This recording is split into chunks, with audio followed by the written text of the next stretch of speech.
umurozikazi wo muri Hollywood, umutambyi mukuru wa Satani mu isi, umupfumu uragurira agapfumarira n'abahanzi bakagera ku rwego bifuza. Uyu niwe babyiganira iyo yageze mu ikaritsiye imwe muri Amerika, ugira ngo ni kumwe Yesu iyo yatambukaga abantu bamwuzuragaho. Uwo muhanzi murimo mubona kamera ziriho bamwita Rihanna. Uyu nguyu nawe yari ari mu bashungereye wa murozikazi Michelle Rani. Niba ureba icyubahiro afite, yamuciriye mu maso, kandi uyu Rihanna yaciriye mu maso nawe ni umwe mu bagore bakomeye cyane b'abakire ku isi dufatiraho icyitegererezo.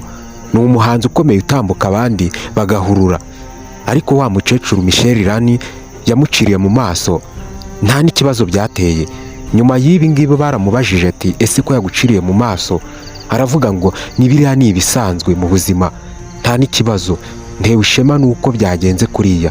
Ibaze, byaranarangiye amaze kumuciraho, Rihanna araseka anezerewe cyane, agomeza no kumukurikira. Ibaze nawe murumuna wawe cyangwa musaza wawe cyangwa mukuru wawe aguciraho ukumva ugize ipfunwe mu bandi. Reba iryo soko ryose yamuciriyeho harimo, ariko nta kibazo yagize. Ese uribaza iki? Uyu ni Michelle Rani, umurozi mukuru muri Amerika. Uyu nguyu ntatinya guhakana Imana mu ruhame.